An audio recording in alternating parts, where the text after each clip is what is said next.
Starting and scaling your own independent brokerage is typically the dream for the majority of real estate agents. However, there are a few major issues that almost every broker owner runs into, which either stops them from growing or makes them actually fail with their brokerage in general. But by the end of this conversation, I will make sure that you've got the solution of how to either avoid or overcome every single major issue that the majority of broker owners face so that you can succeed when scaling and growing your brokerage. Today, I've got the pleasure of bringing on Garth Ward, who by the age of 30 built the brokerage with over 137 agents and 4 office locations, which became one of the most recognized independent brokerages in his market center, also breaking in to the luxury space.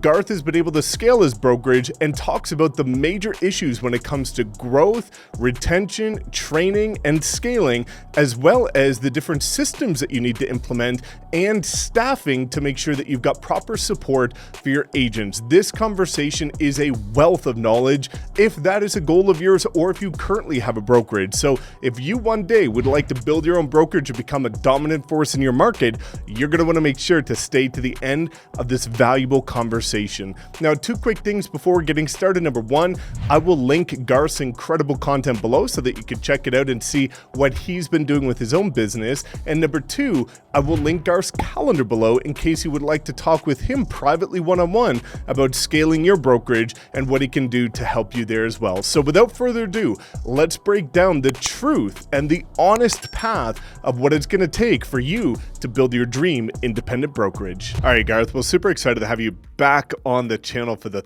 3rd time. We've got some incredible videos out there, especially the one about your open house strategy. So I'll link that in the description below. People absolutely love that video. But I'm excited to talk about something that is near and dear to a select group of hearts right now, based on the landscape of the industry with interest rates and the NAR, lawsuit and all of the different things happening.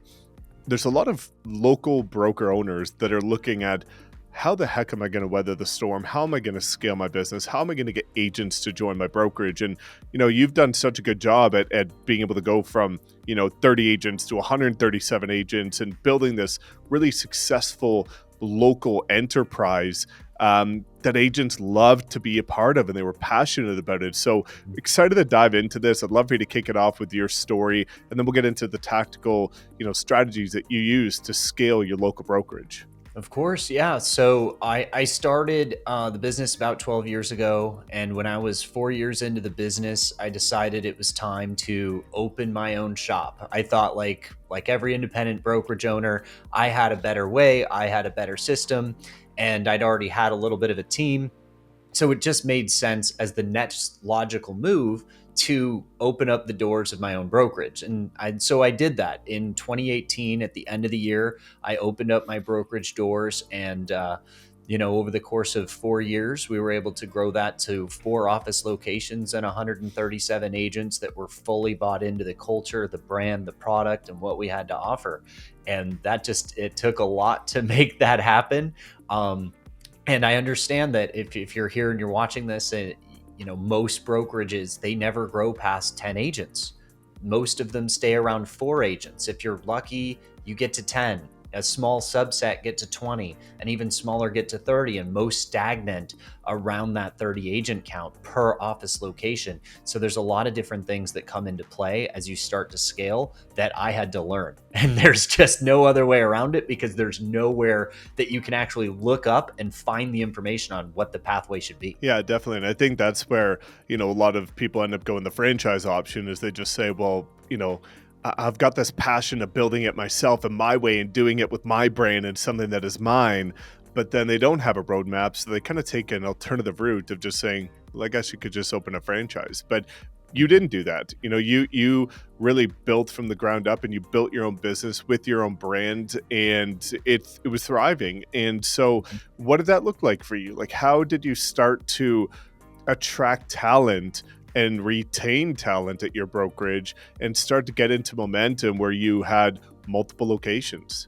Yeah. So in the very, very beginning, we took a very attack everything and see what sticks approach because we had no idea what we were doing. And so we opened our doors, and the first day we said, we're going to launch this on August 1st. And we took less than a week just reaching out to agents. And we literally pulled up the market data of agents in the marketplace and said, let's find agents that are doing little to no business and have been in the business for a little while, and let's just cold call them.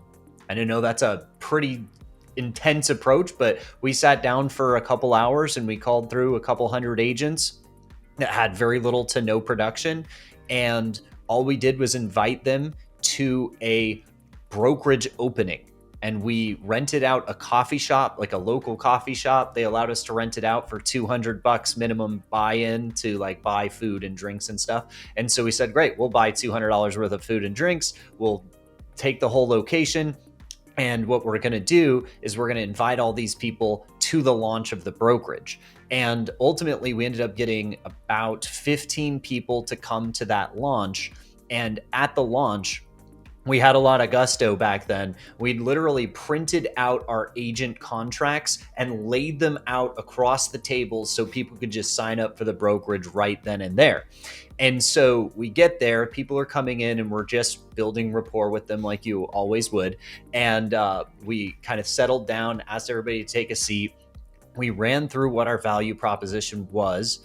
And at the end, we said, who would like to join us? The contracts are in front of you.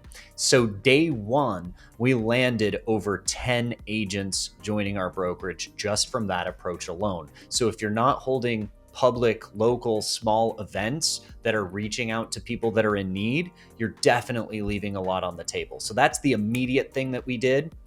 But then there was a lot of extra steps that needed to happen after that. You know, I started when I was really young, so there wasn't a lot of people that had immediate trust in our ability to run a enterprise, right? And so what we did is we took that agent pool that we got and we gave them the tools, systems, strategies, and templates that we used in our own production business to flourish, and we got them to be very productive. Almost every single one of those 10 agents became top producers. And that's what led to future growth. We obviously had to create some sort of a system and a structure and an entire setup process for how we went about recruitment later. But initially, it was prove the concept that what we actually were offering provided results for people, because the results spoke for themselves. And that actually led to quite a bit of growth. But at this time, we actually had an 80 square foot broom closet for an office. You had to walk up 2 flights of stairs behind like a back alley where there was garbage cans and everything. It was absolutely terrible. Nobody should ever show up to that office, right? It was basically a virtual deal. Like, you're going to be with us, but we're going to have all our meetings at this coffee shop that we're going to rent out every couple weeks, right? But very quickly, they started seeing results. In the first couple months, they were seeing results immediately. And we needed to find new locations to hold little events at, because again, we still didn't have an office location. We didn't want to commit to that. It's very expensive to do that. And we didn't have a lot of agents. And so we did more recruiting pushes. We partnered with lenders and title reps and other industry partners to hold events that were relevant to agents. How do you run Facebook ads? We got the best person we knew in the lending space to come in and teach how to do Facebook ads. Back in that day, that was very, very enticing topics. And how do you produce live stories, and how do you actually run this thing, right? So we were holding events like that. And over the course of about 4 or 5 months, we'd grown just by doing those simple processes to 30 agents. And then we realized we made a pretty big mistake.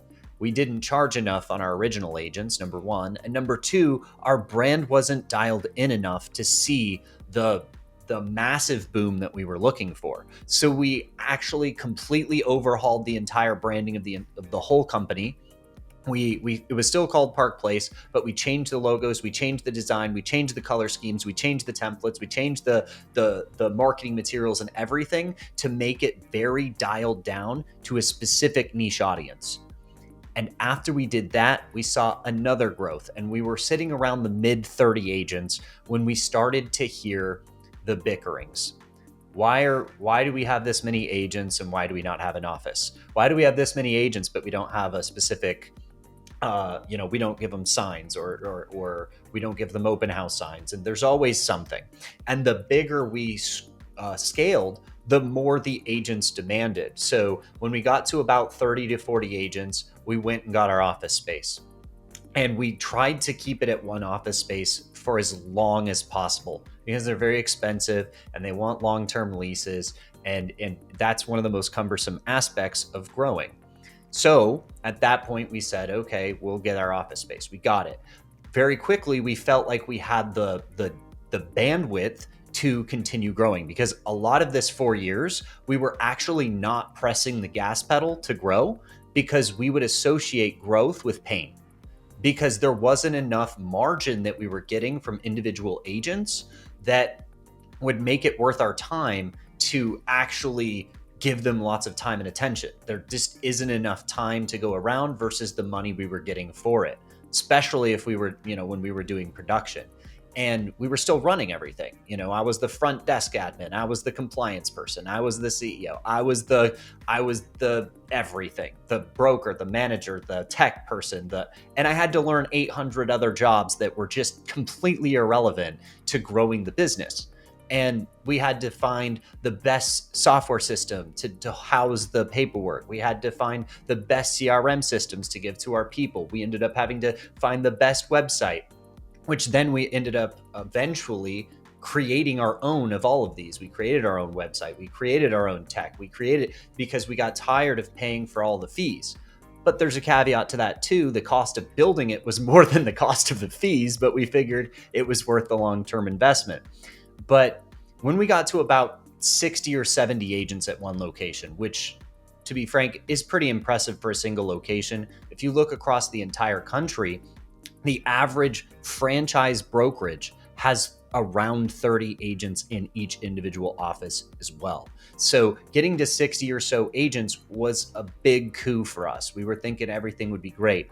And we kept sitting back and forth with each other, and we would say, if we can just get to 60, it would be great. If we can get to 75, it will be great. If we can get to 100, it will be great. But the reality kept coming that agents wanted more. So we would have to give more, provide more, and we had to change our pricing strategies the more and more we gave. So the future agents we were bringing on, we would have to charge them more. We had to change our pricing model because it wasn't profitable enough. And ultimately, after we got to about 80 agents, we realized that it was not possible or sustainable for us to run it with just us. Like, that wasn't going to be possible at scale. So we had to take the harder approach of saying, we're going to implement managers. We're going to implement a CEO. We're going to get front desk admin. We're going to get all of the proper pieces in place so that we can retain a little bit more of our time back and want to continue to grow. The problem is even with the increased cost that we were, pushing on to the agents, it barely more than covered all of the staff and all the extra pieces that we were having to bring into the table. So we were looking at the future and we were saying, what do we have to do to make this make sense? And we said, we're going to have to reach 1,000 agents. Like, to make this make sense at all, we would have to hit some sort of critical mass so that we had scale for all the products, all the services, all the salaried employees. And that became very, very difficult. And the important aspect of this, though, when you're on the earlier side of your journey, is actually setting up the sales process. When you get to actually have the appointment, the typical brokerage and even the typical independent brokerage, they're going to sit down with an agent and they just say, here's the contract, come join us. What do you charge? I charge this. And then that's all it is. The difference maker that we brought to the table is we treated every single agent appointment like it was $1 million listing. And the agent would just pay us out like an annuity. But it was the same thing, right? If you look at an agent and what they're going to pay you out, even when you get rid of the liabilities, and sure, you earn it over the course of the years that they're with you, it's worth $1 million listing. So we treated it like one. We created custom presentations for agents when they walk through the door. We had sales decks lined up to go through every single one of the things that we would provide, the things that we would give them, the help with their branding, the materials that we would connect them with, all of the aspects of their business that would be covered by their business partnership with us. And by doing that, we massively captured a ton of different business that would not have been ours, right? They would go to several of our competitors because a lot of agents are interviewing lots of brokerages. And a lot of them would say, "You're the only person that walked me through everything about what I would get. Everybody else just said what they charged and they said, here's the contract." So I have no idea what I was going to get for partnering with them. And ultimately, as a business owner, as a brokerage owner, your goal is to convey all of the value that they're getting for that business partnership. And after that, what type of agents we had to figure out? What type of agents were we going to go after? Because those are very different things. If you spend all of your time going after agents that are not producing, we did that in the very beginning. It was definitely easier to get those agents because they don't care. They're not doing business anyways. Different splits, slightly different fees. It doesn't change the metrics for them. But for your business, it's going to potentially hinder your long-term growth because of the time and attention that those new agents are going to require from you to see any growth in the training and in the consistent meetings and in the questions that they have. And that becomes an issue when you only focus on the new and low producing agents. Then you have the other side of the coin, the high producing, top producing agents.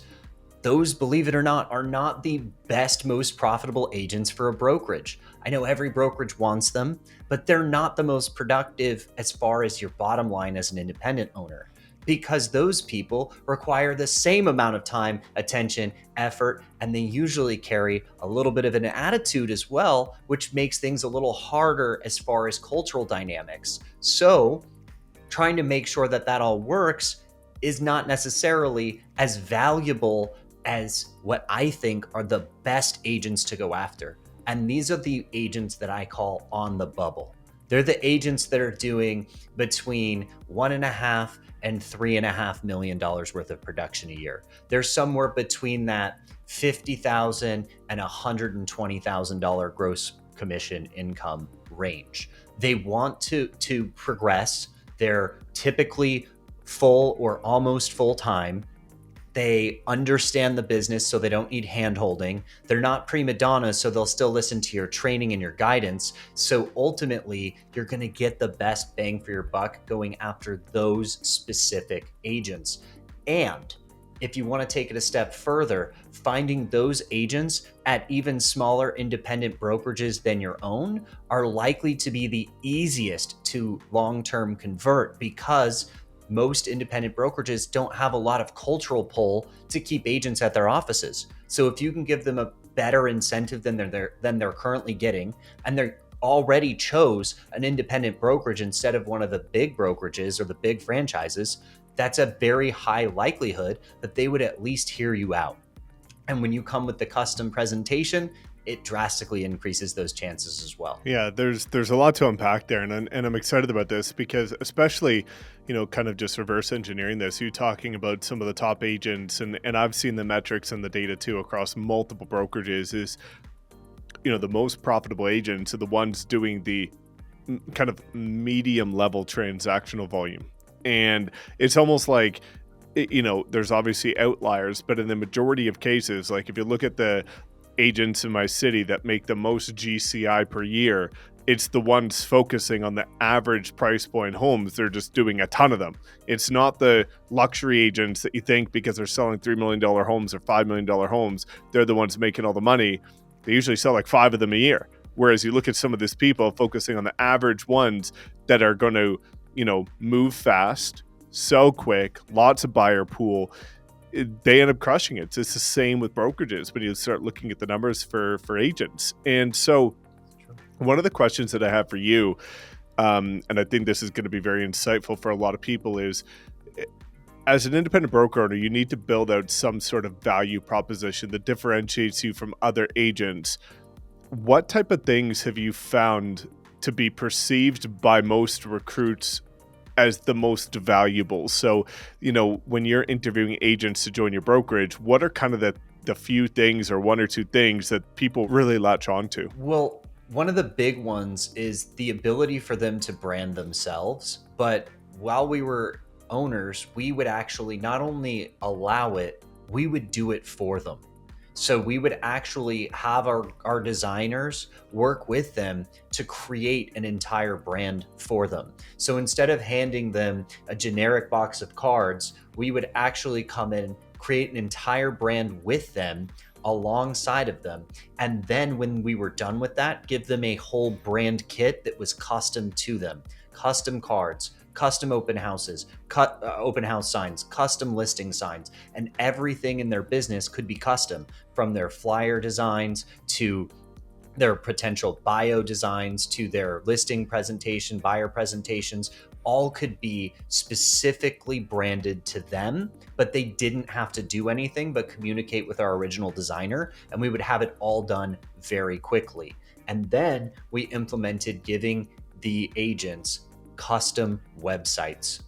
And these aren't web pages either. We would give and build out custom websites for them that matched with their brand and built up their personal identity inside of it. So those two things tied together, while also telling them all of the lead systems, all of the mentorship that we had, all of the different templates and trainings that we had as an office, really pushed us over the edge because the competition wasn't doing anything like that.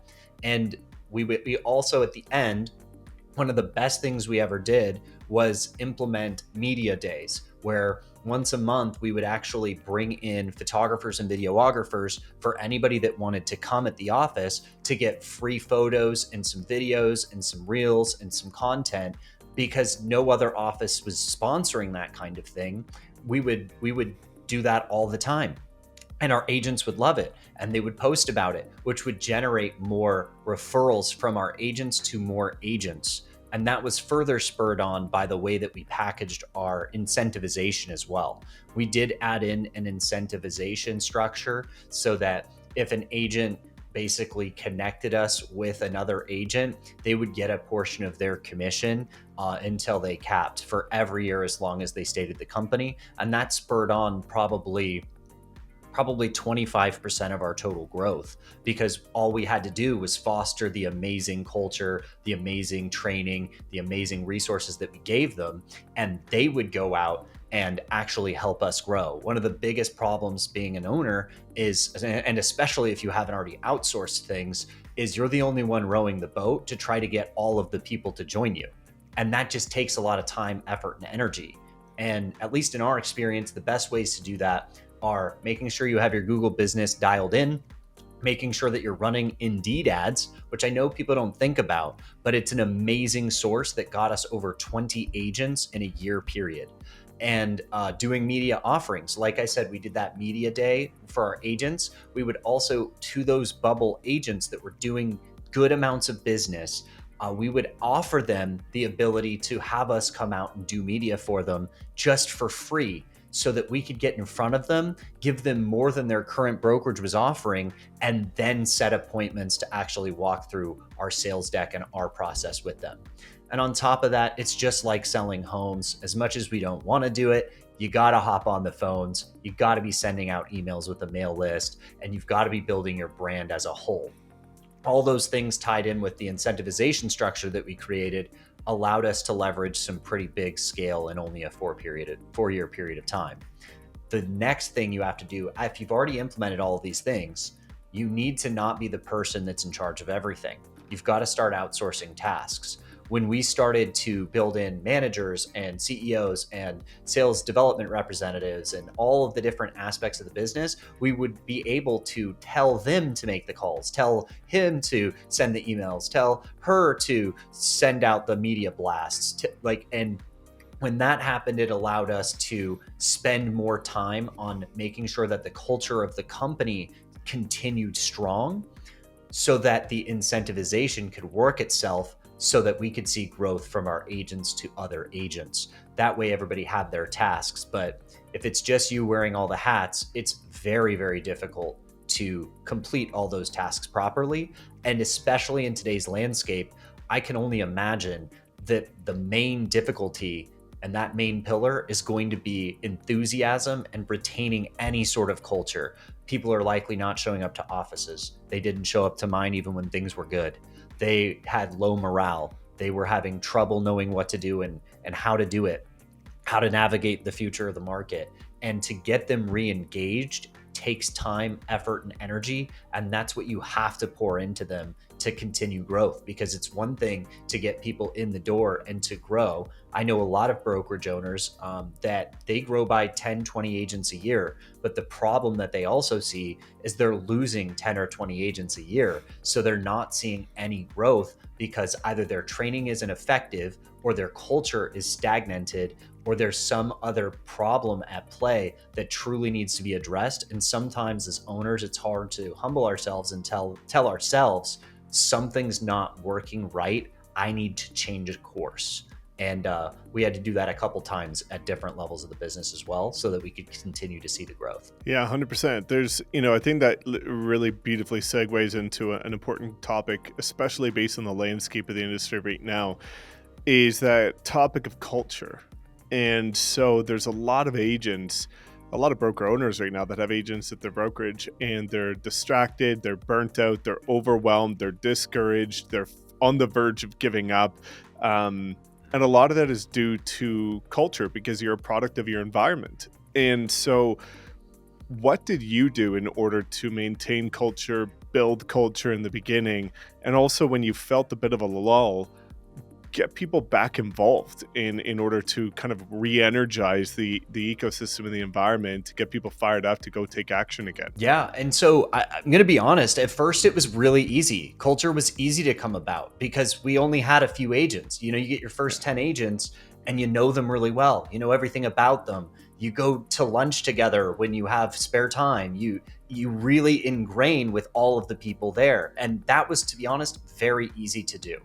But the biggest first lull was when we got to about 30 or 40, because we saw some scale. We didn't get to know everybody on really deep personal levels because most people wouldn't show up to the office. So we wanted to implement kind of extra energy into things. So we would host events. We would say, okay, we're going to have a Christmas event. We're going to have a New Year's event.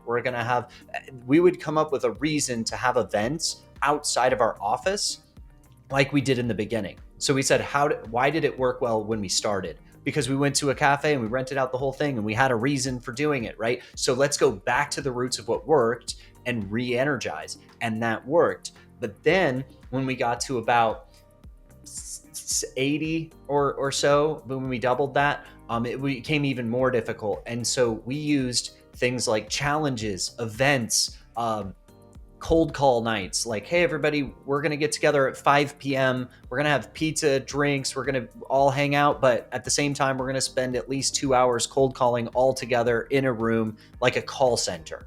We did as much as we possibly could to get people face to face with us. Because if you're not engaging with people, you have no idea what's on their mind, what's happening in their lives, and you have no ability to potentially help them.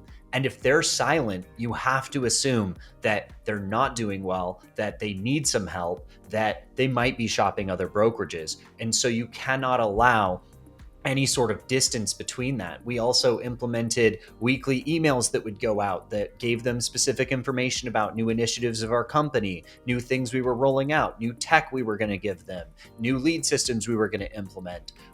We ran a challenge and said, whoever gets the first sale through this new lead platform that we're running, we're going to give $1,000. And then we ran a chart and had an entire chart and kept track of all the people. And then when we gave out the money, we did it at an office meeting and we put literal cash inside of a container and had him play. Like it's a whole thing to create energy. And it's when you're losing it, it is way harder to recreate. And so if you're in a position that allows you to get a manager, do it and do it now. Because if your goal is to scale, you cannot scale alone. And if you try, this is one of our biggest issues. When we tried to implement the managers, people would still come to me because it was set up like that for so long. We couldn't get people to like, hey, actually you go here. Nope, you go here. Nope, you go here. And it took so much time, effort, and attention doing that it actually ended up hurting culture a little bit as well. So implementing managing pieces, implementing support pieces very early on so that you can explain and articulate the expectations right when agents join is very important, because going back and changing those expectations is only going to create a bad taste in their mouth and increase the likelihood that you see churn in your business. Yeah, that's so true, and we see it constantly. Is to re-inject that energy. It's an all-consuming effort, and I think that's why it's important, for people to not lose it. And a lot of people, I think, get overly excited about the growth and not about the people that are already there. It's kind of like agents that are always chasing the next lead instead of servicing the leads, the past clients that they already have, right? And if you do a good job through that, again, similar to what you said about 25% of your growth, those are going to be the people that are going to bring new people to the brokerage, and you're going to scale through the ones who are your biggest fans, your biggest advocates, and love to rep your brand from a mountaintop.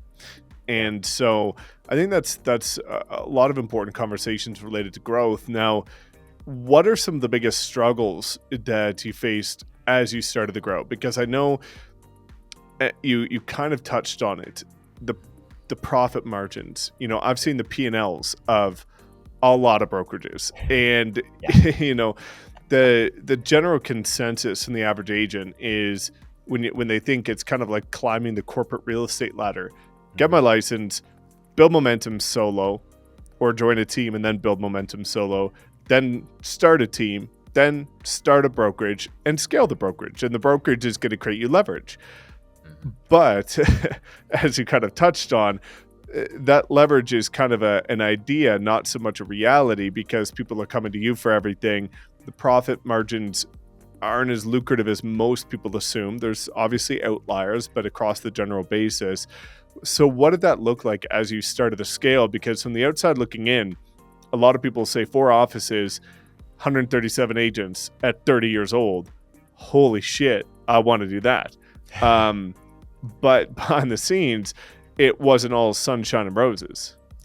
No, it wasn't. And because we ended up going through a few iterations of our pricing structures as well, because we were trying to find out what works well in the marketplace. And, if you're trying to figure that out, it does take a lot of time and effort to come up with something that makes sense. Initially, we weren't charging nearly enough. We gave every agent of ours that joined a 90/10, and there was a monthly fee attached to it. And they would cap at $15,000 when we started. So you'd cap at $15,000. We were giving them a 90/10. We had a $150 transaction fee, and the reality is that's not enough to keep the doors open. It's just not. The only way that you can get support and staff and office spaces is you need to charge more. And, we didn't understand that at first because we'd never ran a business, right?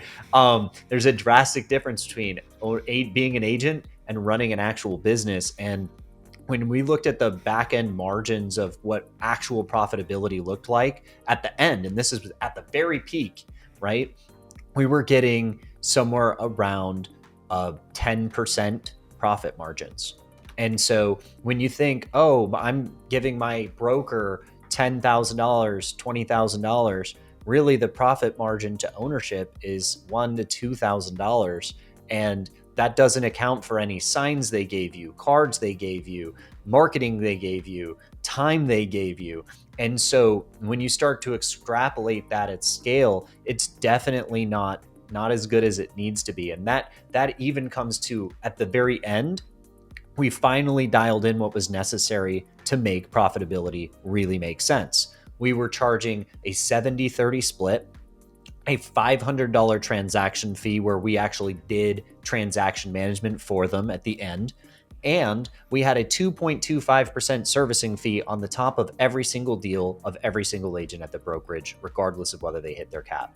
And that's what was needed to actually start scaling and actually start making profitability make sense. And so if you're in a position that you can't charge that much, then frankly, you're going to have a very difficult, if not an impossible task to try to scale it, because brokerages are heavily commoditized now and people just do not want to pay those types of fees. Because let's face it, the big brokerages, they have better scale, they have cheaper systems because they have the scale, they have better staffing because they have the scale. It's just all already there versus you have to build from nothing. So you need a little bit more margin. And unless you're giving the agents something drastically different than the marketplace, which let's face it, if you're giving them the moon, that's the best you can do. And so when it comes down to looking at all of the different options, it becomes very difficult to see why you would scale. Because if there's no money, why do you want to scale? Why do you want to talk to all of these agents? Why do you want to recruit them? And ultimately, that's where we hit our pain points. We said, why do we want to service these agents? Why do we even want more agents? They're not worth any money to us anyways. And we kept coming full circle back to that. And we said, okay, well, remember, I said we did the math and we said, if we get to 1,000 agents, like no matter how we cut the math, we've finally made it. But then we said, how can we actively get to 1,000 agents? Well, no matter how you slice it, in an independent model, people are expecting local touch. They're expecting boutique, local people to help them at the local level. And so the average brokerage, if we were lucky, and if we were better than everybody else, would have needed to have 50 agents in each one of those locations, and we would have needed 20 locations to get there.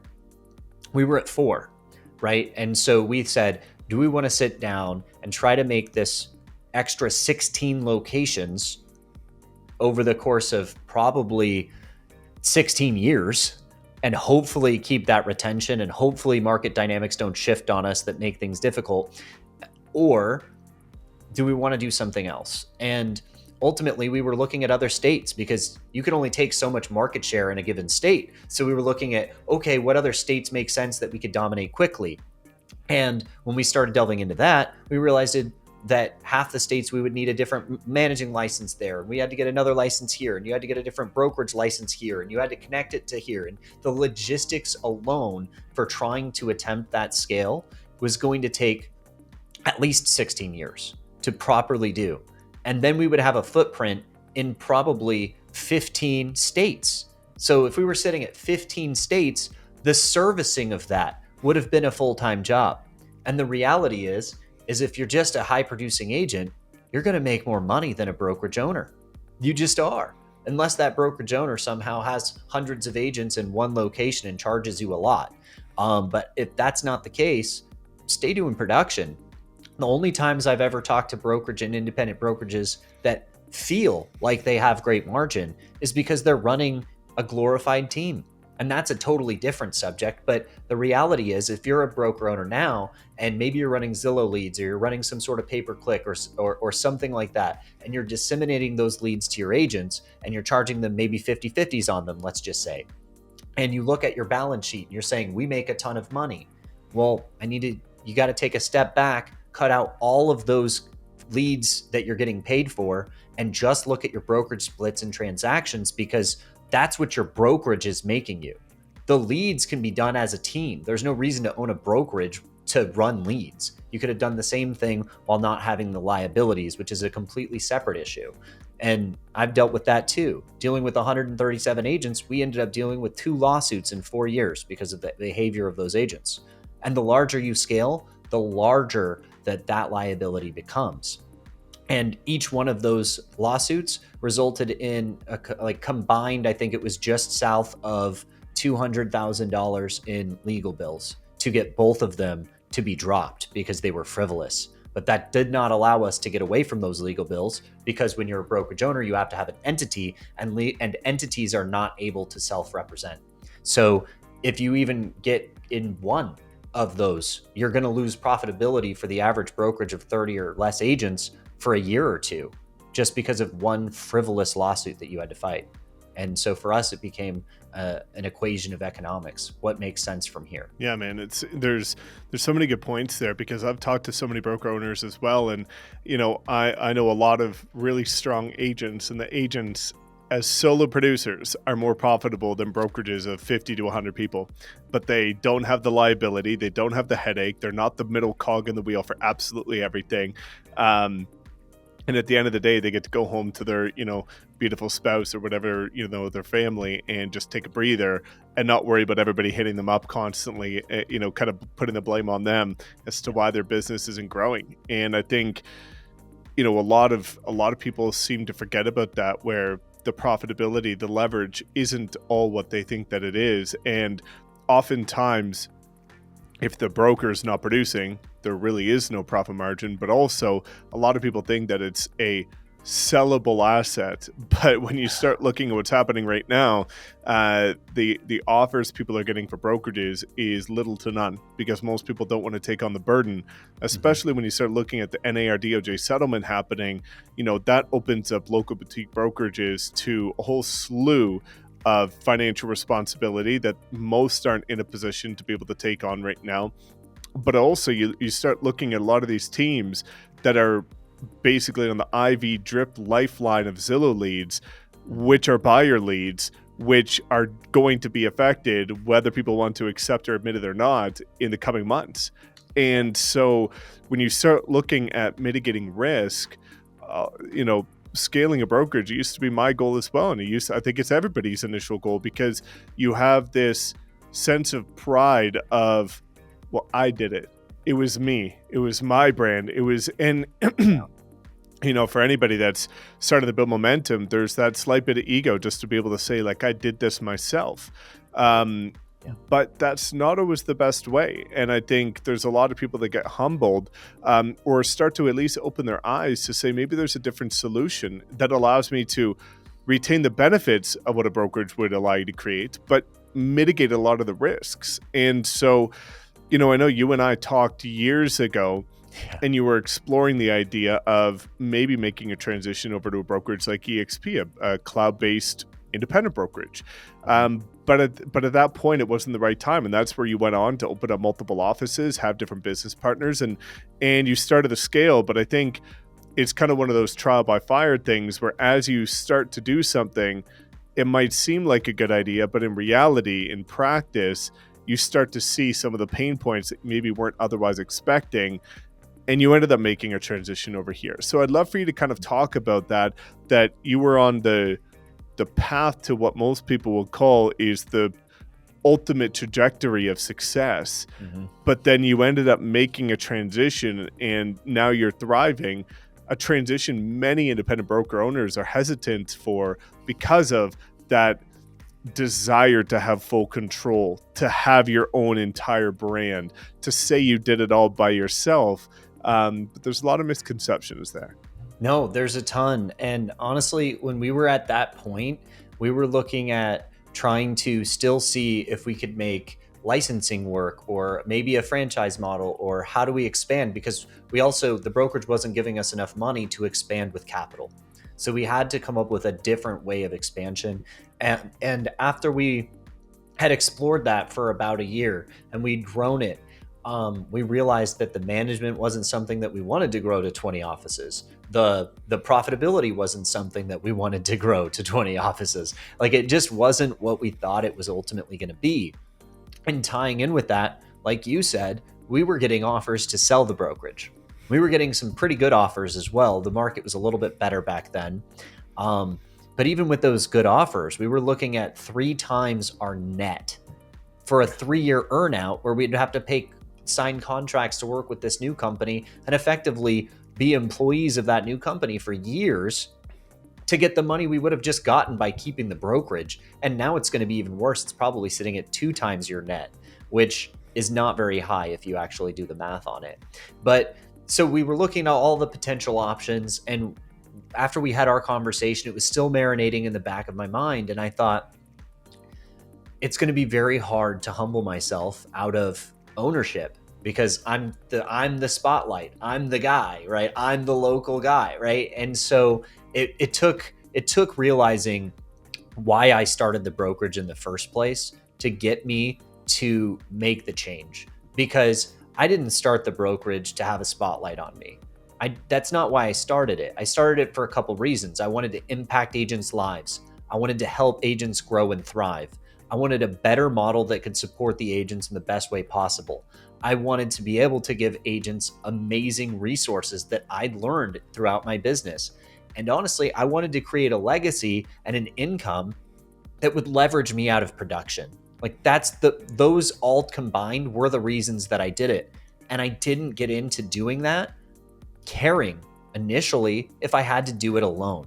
And when I realized that doing it alone was absolutely the harder way, then it made us schedule that second conversation. I said, why am I doing all of this if there's another way, a more profitable way with less liabilities, with business partners that can help support me with that growth, and a team that can continue its growth after that? It doesn't make sense to be doing it by myself. And if I could get rid of all that liability, what a bonus that would be. And it's one of those things too that as you started going through the franchise, initiative and being able to spread into these different markets, you need somebody with the local licensing requirements in each of those places. And so as you start to scale, there starts to be, you get excited to open in this new market, but then there's all this new criteria, all of this new, legal requirement, in order to break into there. And then you have to go do it again and hope to God you find the right business partner. But that's like passing your baby on to somebody else and hoping that they're going to treat it with the same passion that you're going to, which is almost never the case. And so, when you start looking at this, you said it beautifully, this allows you to, you're still Park Place, right? You're brokered by EXP. So you've kept your personal brand and your brokerage brand.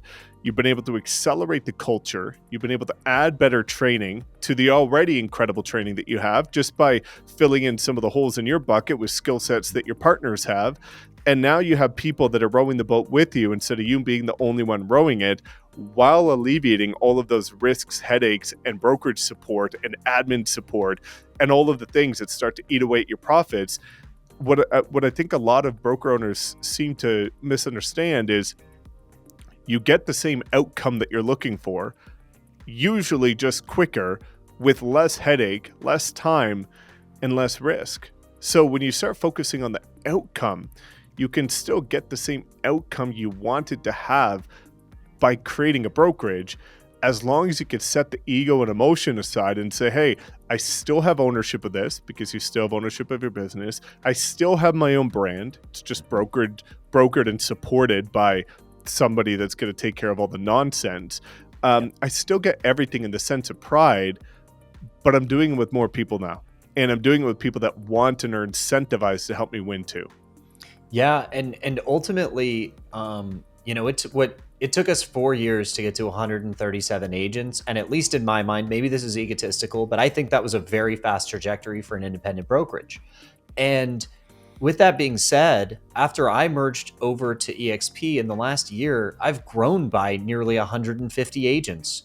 And instead of being in one market, I'm in 25 different states, mitigating my local market risk. If one local market has a downturn, that doesn't mean all 25 states have a local downturn of production sales. So I've mitigated risk there. I've mitigated liability from the legal perspective, and I've added in tons of partners that know things that I don't, that can help my agents flourish better. And they have a better compensation package than I was ever going to be able to offer them. They have the ability to earn revenue shares in ways that I could not have done. They have the ability to earn stock awards that I was never going to go public with. They can earn equities, revenue shares, and have support by multiple partners and a corporation and pay less. And I get more profit. It was just like, after I looked at it and I objectively looked at it, and I took out my emotion and I took out my previous conceptions about what the EXP model was, and just looked at it objectively, I said, there's absolutely no way I could do anything else with my business. So we made the decision within like 3 weeks. We announced it, and then we came over, and we've seen stratospheric growth ever since. And I'm really excited about that. But that's because we've not just chosen EXP. We chose the right group at EXP. It's just like any other brokerage. You go to Keller Williams down the road, you go to the other one down the other road, one of them is going to be better than the other. That's because the culture's different, the systems are different, the meetings are different, all of it's different in little ways up and down the whole entire chain. And it's the same thing at EXP.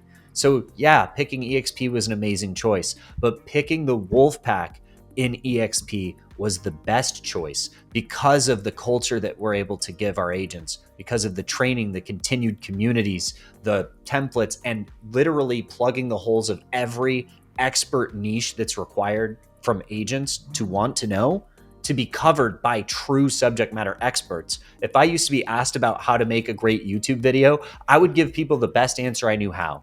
But now if I get asked on how to make a YouTube video, I say, go to Mike, get Social Agent Academy on, load that, watch all those videos, and now you have the roadmap by the master. Don't listen to me about that. Listen to the best person for that specific training.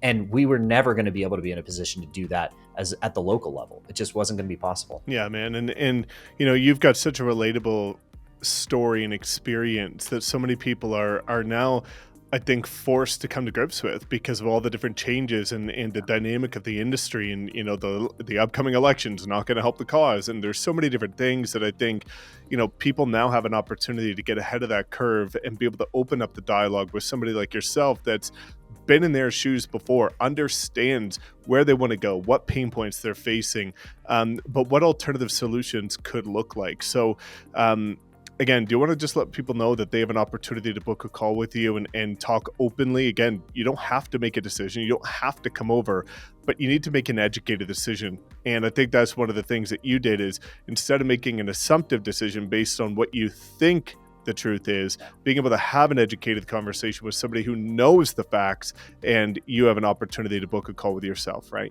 Yes, yeah, you can definitely book a call in my Calendly, or you can reach out to me. You can call me or text me. My number is 253-737-8018. And one thing that I'll stress is it will be 100% confidential. I would never talk to any of your agents. I would never even approach them. And after we had the conversation, I would never even talk to them for the purposes of getting them to work with me. It would be strictly between us, because I understand how sensitive these issues are. Because if something gets out, it's happening, regardless of whether it's a rumor or it's not. Like, the agent community is very fast paced with their words, and you would have complete anonymity. We would have a conversation and see if taking next steps makes sense. We would look at numbers. We would look at projections. We would look at your current portfolio, see if there's any ways to potentially make it better. And ultimately, if your decision is that you want to keep at it like I did for a year longer or 3 years longer, I'm happy to help give you some guidance to what I would do for next steps on how to grow. But I don't suggest doing that. By waiting an extra year, I potentially left millions of dollars on the table by the growth that I would have seen over here. And so I don't suggest waiting at all. But if you want to do that, that's totally fine. No pressure, completely anonymous. I'm happy to have that conversation with you guys. Incredible. Well, guys, again, take advantage of that. There's not many people that are willing to have those open and honest, transparent, but also confidential conversations. And again, Garth, you've helped a ton of other brokers, you know, in your same position, be able to achieve the outcome they're looking for just by exploring a different alternative. So guys, I'm going to link all of Garth's information below, as well as his calendar link and his cell number in case you want to text him, send him a DM on Instagram. But again, Garth, thank you for coming on here, sharing what got you to where you were previously, and now what got you to the point that you are today.